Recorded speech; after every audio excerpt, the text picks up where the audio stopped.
What's up everyone, how's it going? Welcome to today's video. Hope you're all doing really well.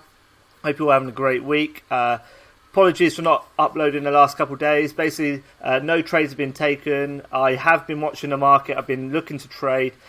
Just for me, I've either missed an opportunity or not, or it's been quite a slow week in general. So Monday, not a lot went on. It was really dead.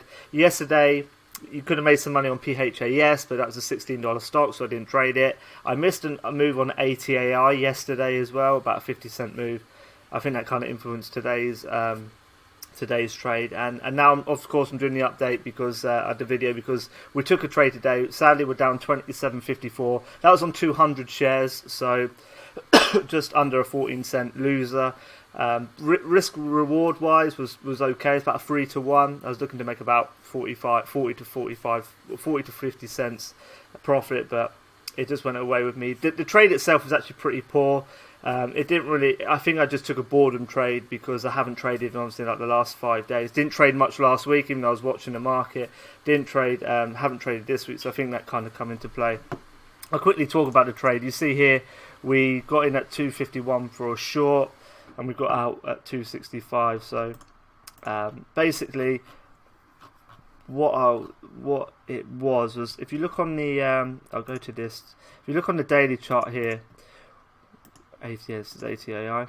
You see how we've got these sort of points of mark reference. So 189 is here because we got this this could now turn these pivot points on these high day candles here.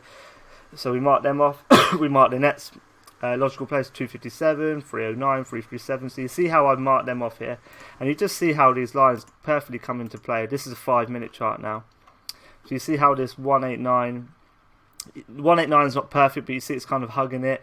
But the 257 is pretty good. You see how it's becomes a bit of support there, a bit of support here, all support along here, a bit of resistance here, and now it's coming back into play. 309 is perfect. You see we've got the touch there, we've got the touch there, and then we've got the high day of 337. And that 337, even though this was pre-market this morning, you see this 337 actually come from this candle here back in the 27th of August in 2018. So you see how these lines can come into play, support and resistance areas. So where I took the trade was, you see, it was actually in this.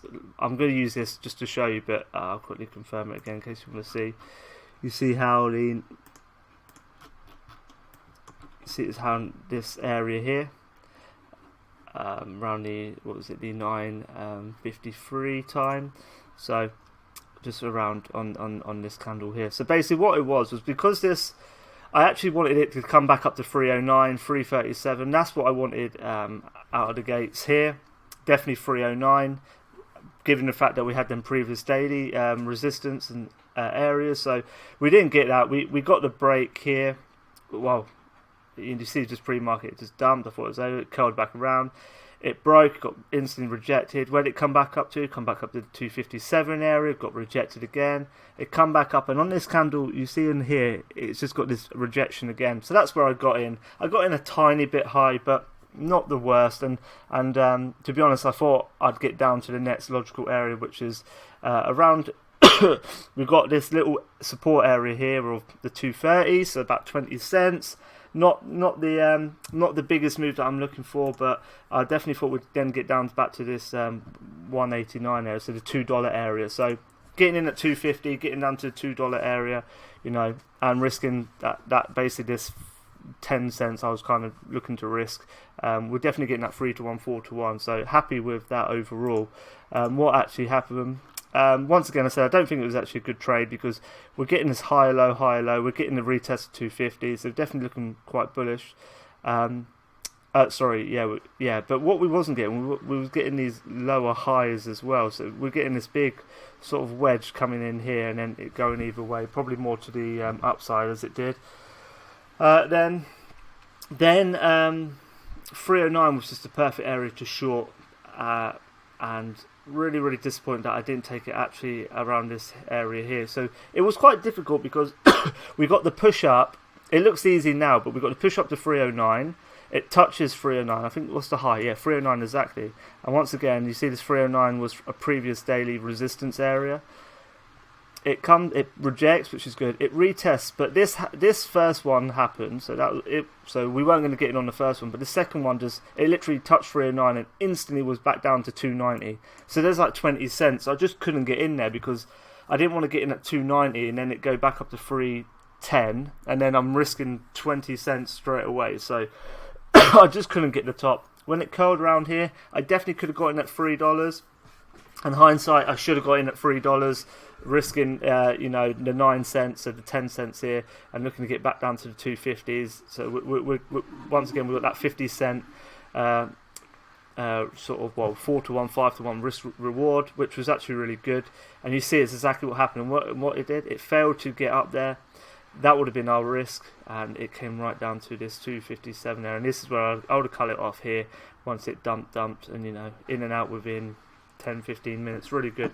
Apart from that, not a lot else going on for me. I mean, IMPX, I'll come back to INPX. You see here, this made a bit of move. We could have scalped this, but like what Ross was taking today, you see he was taking about 9,000 shares to get 4 or 5 cents, so he's making $400 a trade. I'm just not taking that, so nothing here. I actually allocated shorts. I actually did allocate shorts, given the fact once the daily chart, but there's just no range. Once again, that's the one thing, even with ATAI, I want to get in stocks like OPTT, where you want to get in when they're really overextended. It might be better to do on this one. Let's go to a 5-minute on OPTT. This is what we want. We want a massive imbalance. I mean, these stocks that are moving recently, yeah, they're great. Like, there's a potential to capture small profits, scalp here and there. But this is what we want. We want these, and not a crazy move like this. I'm not saying we want to move from $4 up to $16. Of course we do. But even if it's a $2 to a $4, where we've got a bit more of a dollar range, like these ones you've seen here, they're like, the ranges are like 50 cents, 60 cents, so you can definitely capture stuff in there. But we're not getting these really big $2, $3 moves, and not overextended as well. Like ATAI had moved. ATAI, you see here, this make a move from the $1 up to the $3, but given the fact it's a higher float, it's just grinding. It's just grinding. We want this. I think that's why the lower floats are better. That you just get that more volatile movement. So IMPX we could have traded, but really wasn't happy about it. CCNI that held its gains from yesterday. What we're looking to do. You see how this? I'll just once again on the daily chart. This you got this. This was the candle here. You see how this sort of 85 area is becoming that resistance. You see how it's sort of bounced off there. You see how it's bouncing off there, and then we've got the higher day here. But that 585 area was looking good. What actually happened today? You see how yesterday it had the high almost at 585, so it's becoming that resistance area. Today it touched it. It touched it, instantly got rejected. And I was looking for if it made a move back up to that $5.85, $6 area, I would have got in. But sadly, it didn't come back up there.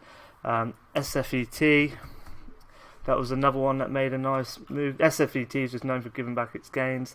This was looking really promising at one point. We just didn't get the retest. So you see how this is what I was looking for. These quicker movements, not this grindy stock. We got this quicker movement up to the 390 area. Sadly, we got the rejection, and we never got the retest. I would have loved to get a retest back up here, risking at $4, and then you see how it's made a nice move down back to this sort of support area here, which would mark out on the 1 minute, like roughly around there. And we're using the left side because imagine this right side hasn't fulfilled, but you see how they kind of come into play. Marking out sort of there. Once again, we've got around there. Not too bad if we actually use that.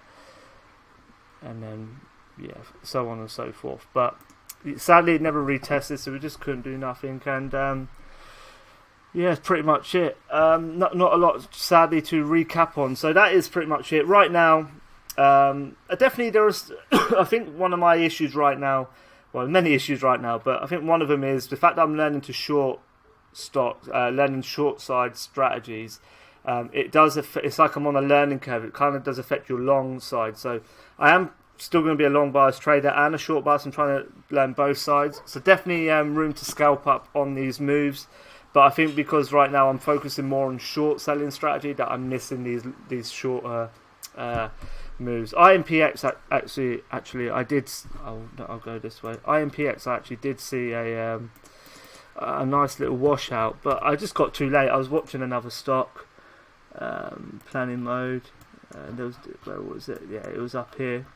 But see, it's just no range with it. So we've got the higher day. Plus this was coming to resistance 175.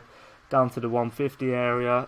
Not a bad for this type of stock that's moving 10 cents, 5 cents, 4 cents. This little 25-cent nice little bounce up there. Missed that one sadly because I was watching another stock, and then the bounce really happened, and it was also down towards that VWAP area as well. But that's pretty much it. Sadly, it's not as exciting as it could be. It is what it is. The idea is just to not force trades. Definitely from the shorting perspective, and I've done that today. I just took a trade, but I will recap as best as I can, as often as I can, when there are trades to take. So that's it for today, guys. Let's hope tomorrow or even Friday will bring some better stocks to trade, and I'll see you then. Take care. Bye bye.